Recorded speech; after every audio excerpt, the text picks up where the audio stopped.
आजची daily news. प्रश्नोत्तर प्रश्न क्रमांक 1। अध्यक्ष महोदय 68,448।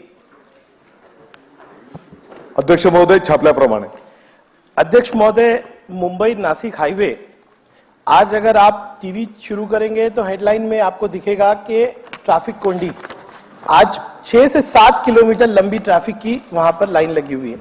अध्यक्ष महोदय, अभी मैं एक सम्मान्य आमदार का ट्वीट देख रहा था, सत्यजीत तांबे, उनको 3 घंटा लग रहा है 30 मिनट का रास्ता क्लियर करने के लिए। अगर आमदारों की ये हालत है, मैं खुद मुंबई से जाता हूं, कम से कम 3 घंटा लगता है। अध्यक्ष महोदय, अगर आमदार की ये हालत है तो सोचिए भिवंडी कल्याण में जो एक नौजवान रहता होगा, वो अगर लोअर परेल में किसी मॉल में आता होगा या सीप्स में आता होगा या बच्चे पढ़ने के लिए आते होंगे तो उनकी परिस्थिति क्या है। अध्यक्ष महोदय, मैं सम्माननीय भूसे साहब का धन्यवाद करूंगा कि एक एक्सीडेंट पिछले हफ्ते हुआ, आपने भी मुझे बोलने दिया, 6 लोगों की मृत्यु हुई। सम्माननीय भूसे साहब रात में वहां गए, आपने परिस्थिति देखा, मैं उन परिवारों के घर पे गया और पढ़ा। अध्यक्ष महोदय, एक बच्ची है 16 साल की, वो इतना पानी भरने के बाद भी वो बच्ची चाहती थी कि वो अपना प्रैक्टिकल मिस नहीं करे, तो उसने, और एक 22 साल की बच्ची है जो न्यूरोसाइंस पढ़ रही थी, परदेसी फैमिली की, वो दोनों बच्चियों ने तय किया कि आज रिक्शा नहीं जा सकती तो हम काली पीली टैक्सी करेंगे ताकि हम एक दिन की भी शिक्षा मिस नहीं करें। वैसे 6 लोगों की मृत्यु हुई, उसके पहले एक मृत्यु हुई। भूसे साहब, आपने परिस्थिति देखी, और इसका जिम्मेदार कौन है? इसके जिम्मेदार सरकार है। क्यों? क्योंकि अध्यक्ष महोदय, वहां पर मेंटेनेंस नाम की कोई चीज नहीं। 2019 में ब्रिज का उद्घाटन होता है अध्यक्ष महोदय, आज तक काम नहीं चालू हुआ। अध्यक्ष महोदय, वहां पे सम्माननीय मुख्यमंत्री जी का इलाका है, एक गवर्नमेंट ऑफ इंडिया के मिनिस्टर कपिल पाटिल जी वहीं रहते हैं, पीडब्ल्यूडी मिनिस्टर उसी जिले से है, हम 3 आमदार हैं, लोग हमसे पूछ रहे हैं कि आप कर क्या रहे हो। अध्यक्ष महोदय, आप देखिए कि इतनी बुरी परिस्थिति है, समृद्धि हाईवे को आपने कनेक्ट किया, वहां आगे बॉटल नहीं खोलने वाला है। वसई विरार का कॉरिडोर है, वहीं है, फ्रेट कॉरिडोर वहीं है। अध्यक्ष महोदय, मेरा सबसे पहला सवाल है कि आप 8 लेन का काम कब से कर रहे हो? 2014 से। ये आपने प्रश्न में उत्तर में लिखा है कि हम 8 लेन का काम कर रहे हैं, उसको एक्सपैंड कर रहे हैं। अध्यक्ष महोदय, अगर वो काम आप देखोगे इतना अनप्रोफेशनल है, 16 पैकेट वहां पे किए गए अलग अलग छोटे छोटे। अध्यक्ष महोदय, ये काम कब खत्म होगा? आज मुझे ये प्रश्न के बाद वापस तहसीलदार ऑफिस जाना है। क्यों? भूसे साहब, आप जाने के बाद प्रशासन हिला, लेकिन वहां पे इतने इंसेंसिटिव हो गए क्योंकि हर हफ्ते मौत हो रही है, अभी तक कॉम्पनसेशन का प्रस्ताव नहीं बना। मैं यहीं से ये प्रश्न के बाद तहसीलदार ऑफिस जाने वाला। अध्यक्ष महोदय, मेरा पहला सवाल है कि 8 लेन का काम कब खत्म होगा? दूसरा सवाल है, मैंने जो ये बुनियादी सवाल किया है कि पड़गा से लेके तो थाने तक अभी एक्सप्रेसवे की जरूरत है, और उत्तर क्या दिया गया कि हमने नेशनल हाईवे को कह दिया है। अध्यक्ष महोदय, जिस पद्धति से समृद्धि बना, जायका अध्यक्ष महोदय इस एक्सप्रेसवे को फंड करने के लिए तैयार है। खुद जापानीज काउंसिल जनरल अध्यक्ष महोदय मेरी ऑफिस आए थे, उनका कहना था कि तुम भिवंडी के आमदार हो, सरकार को पुश करो। आज कम से कम अध्यक्ष महोदय 40 फॉरेन डायरेक्ट इन्वेस्टमेंट उस क्षेत्र में आए हुए हैं। जापानीज काउंसिल जनरल एक आमदार के पास आके कहते हैं कि you push with your government, because ये 40 इन्वेस्टमेंट्स आज खतरे में, क्योंकि एक रोड नहीं बना। अध्यक्ष महोदय, सम्मान्य नितिन गडकरी जी का मैं हमेशा स्टेटमेंट सुनता हूं कि अमेरिका की तरक्की क्यों हुई, क्यों इसलिए नहीं कि उनके रोड अच्छे थे, उनके रोड अच्छे थे इसलिए अमेरिका आगे बढ़ा। इसका मतलब हम जो आगे नहीं बढ़ रहे हमारे रोड की वजह से। दूसरा मेरा एक प्रश्न है अध्यक्ष महोदय कि पड़गा टोल नाका, वहां पे एक टोल नाका अध्यक्ष महोदय, उसका कोई मतलब नहीं, कोई मेंटेनेंस नहीं, सिर्फ वहां से हफ्ता चलता है और उस टोल नाके को बंद नहीं किया जा रहा है। हम लोग वहां पे, आप भुजबल साहब, सम्मानित भुजबल साहब अग्री करेंगे सर, कितने घंटे आपकी गाड़ी पे वीडियो निकालूंगा अभी आपकी, जब भी आपकी गाड़ी वहां रुकेगी मैं खुद खड़े रह के वीडियो लेके सम्मानित अध्यक्ष महोदय को दिखाऊंगा। सर मैं जाऊंगा, उनके पीछे जाऊंगा, क्योंकि अभी अभी मंत्री है वो, जब वो मंत्री नहीं थे तो यहां खड़े रह के इसी हाईवे के बारे में बोलते थे। अजीत दादा का पत्र है, मैं लेके आऊंगा अभी। सर नहीं भुजबल साहब, बहुत तकलीफ है, आपके साथ मैं चलूंगा, आपकी गाड़ी के पीछे मेरी गाड़ी अब रहेगी और मैं बताऊंगा। चला प्रश्न क्या? अध्यक्ष महोदय, मेरा ये सवाल है कि पड़गा का टोल नाका कब बंद होगा, और अगर ये टोल नाका बंद नहीं होगा ना तो समाजवादी पार्टी वहां धरना करेगी, आंदोलन करेगी, क्योंकि सिर्फ लोगों को लूटा जा रहा है वहां पे अध्यक्ष महोदय, कोई काम नहीं हो रहा। अध्यक्ष महोदय मेरे 3 पॉइंटेड क्वेश्चन है और मैं चाहूंगा अध्यक्ष महोदय कि आज सदन को जो है पूरी तरह से आश्वासित किया जाए। और सन्मान्य मंत्री महोदय जी, आपसे उम्मीद है, क्योंकि सीरियसली आप सेंसिटिव आदमी है, किसी ने आपसे कहा नहीं, लेकिन आप उस रात में गए और परिस्थिति आपने देखी। प्लीज भिवंडी, कल्याण, पड़गा के लोगों पे जो है तरस खाइए। धन्यवाद अध्यक्ष मंत्री महोदय। अध्यक्ष महोदय, सन्माननीय सदस्य रईस शेख साहेबांनी जे काही मुद्दे उपस्थित केले ते 2 रस्त्यांच्या संदर्भातले आहेत। पहिला रस्ता आहे वडपे ते ठाणे, की जो आताच्या घडीला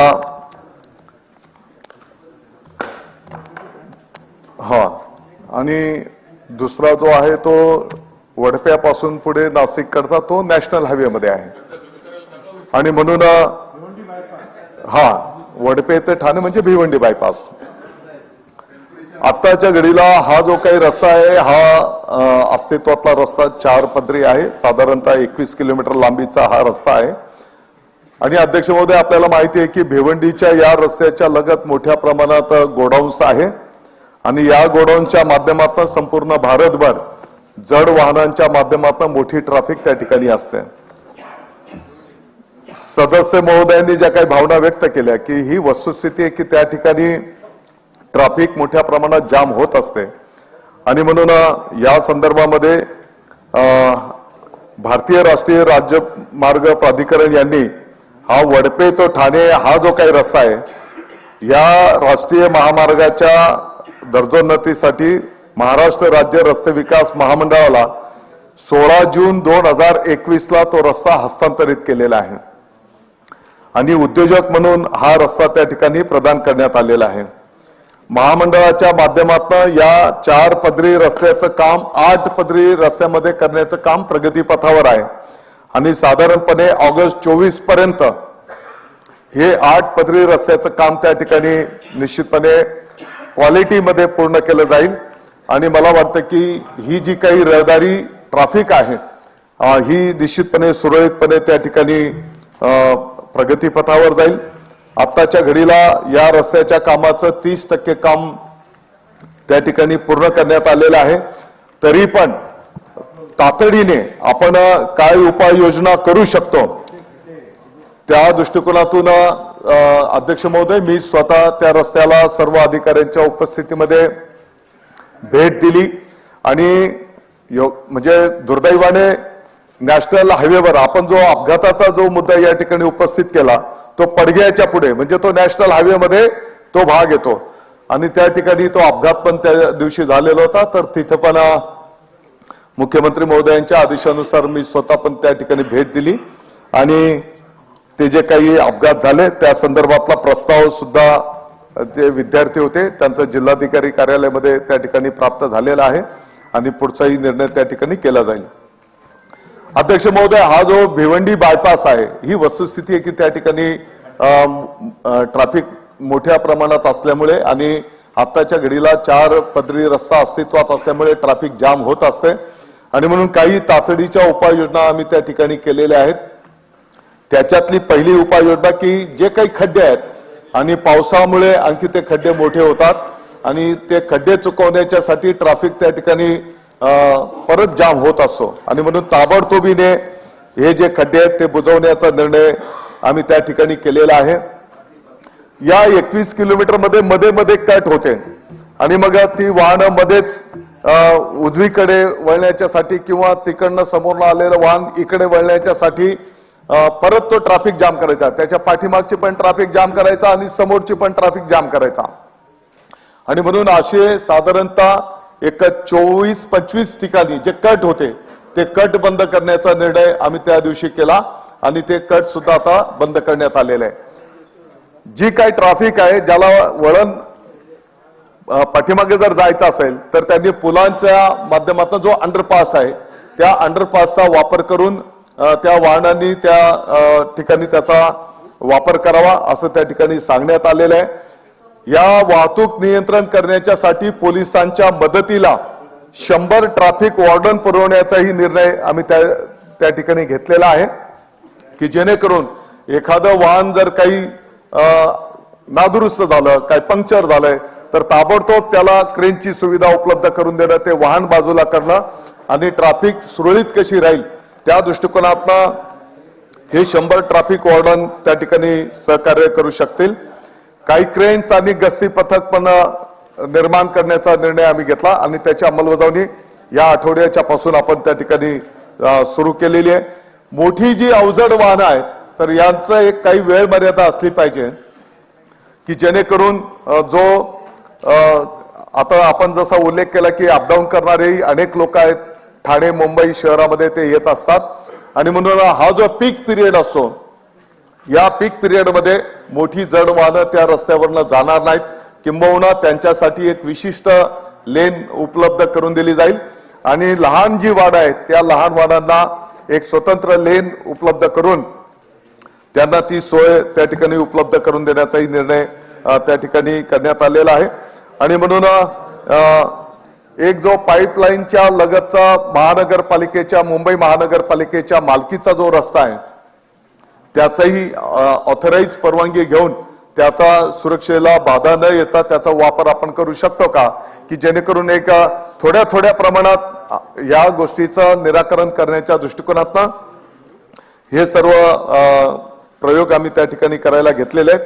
आणि आपला दुसरा जो मुद्दा आहे की लॉंग टर्मचा जर विचार केला, ज्या पद्धतीने समृद्धी महामार्ग आता 2 टप्पे त्याचे कार्यान्वित झाले, तिसरा आणि चौथा टप्पा जेव्हा वडप्यापर्यंत त्याचं साधारणतः मे 24 पर्यंत काम पूर्ण होणार आहे, तर निश्चितपणे या रस्त्याचं महत्व पाहता मला वाटतं की इलिव्हेटेड हायवे पण आपल्याला करता येईल का एक्सप्रेसवे, तर त्याच्याही दृष्टिकोनातून सकारात्मक विचार आपला विभाग करतो आहे.